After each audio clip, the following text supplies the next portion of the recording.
hindi ka masaya? Hindi ba dapat nagdiriwang ka dahil nasa akin na ang itim na bato? Ay, Chang, ako hindi masaya. Ano ako, syempre ina-absorb ko pa. Nasa iyo ng itim na bato, Chang! Congratulations! Nasa iyo ng itim na bato! Ang ganda-ganda niya! Balik mo sa akin yan. Balik mo sa akin ang dignom. Ayan, ganda niya, Chang. Itim na bato. Ano naman, Alice?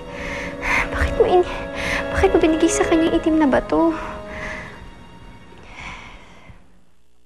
So glad na okay ka na, Spade. Salamat sa mag-alaga, kuya. Kung hindi naman kasi dahil sa Alice na yon, di tayo abot sa ganito. Kasalanan niya lahat eh. Buti na lang kamo, tinanggal niya yung pangumulam niya, kundi sa akin siya malilintikan. Pwede bang let's not blame Alice for all of this? Wala siyang kasalanan. Anak, ano nangyayari sa'yo? In English, statue? Bakit ka nagkaganyan? Di ba dapat ikaw ang galit kay Alice? May mga nagawa rin akong mali kay Alice. Hindi ko siya dapat pinagtripan. Kung iisipin ko nga, feeling ko nakarma ako eh. Kasi hindi rin ako naging mabait sa ibang tao.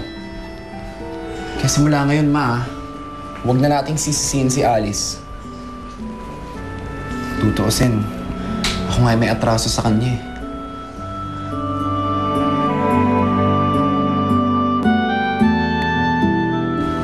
Panying, salamat at pumayag kang sumama sa akin, ha?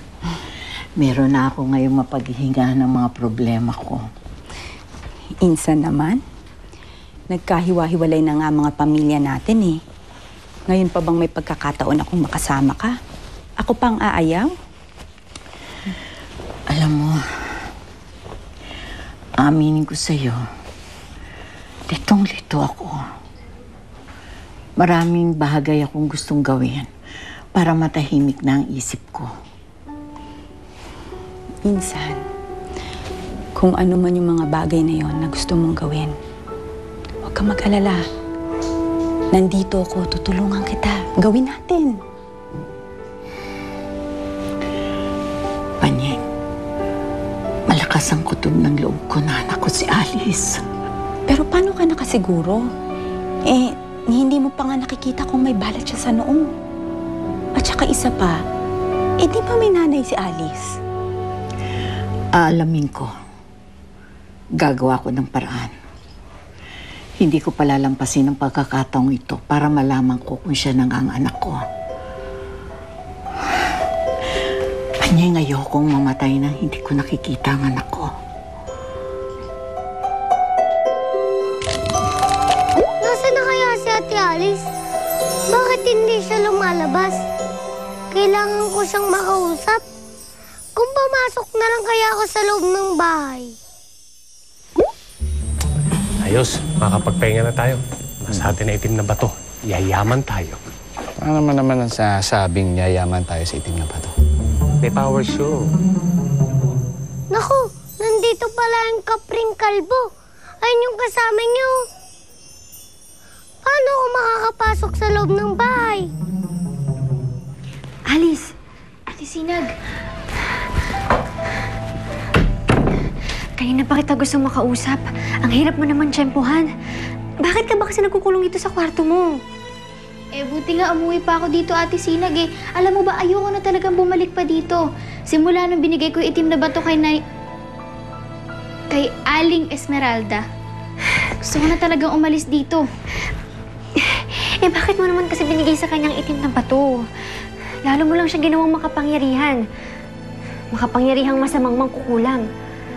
Hindi mangyayari yun, Ate Sinag. Ha? Yun na nga ang nangyayari ngayon. Inuorasyon na niya ang bato. Oras na mapakain niya yun ng dasal, magagamit na niya yung bato sa kasamaan, Alice. Huwag kang mag-alala, Ate Sinag. Mabibigo siya dun. Ano ibig mo sabihin? Dignum dignum, datus meus virtus. Dignum dignum, datus meus virtus. Dignum dignum, datus meus virtus. Ano ibig mo sabihin mabibigo siya? Nasa kanya na ang bato, kaya magiging makapangyarihan na ngayon si Chang.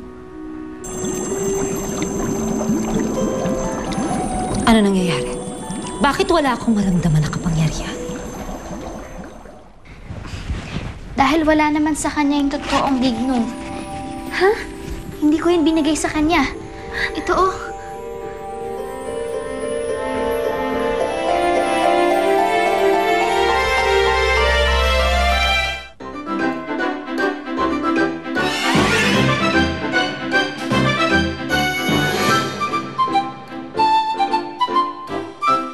Hindi ito ang tunay na digno.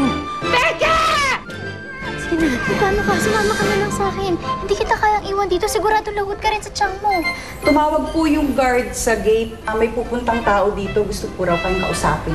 Sino na naman yan? Kung kailan gabi? Ate Sinag, sandali. Si Wally. Naiwan ko si Wally. Ito ba ang binabalikan ninyo? Sigurado ka na ba sa gagawin mong ito? Tandaan mo, wala na tong urungan. Bahala na. Hindi ko ibibigay sa inyo itim na bato. Kung gano'n, panoorin mo ako kung paano ko puputol-putulin ang walis mo.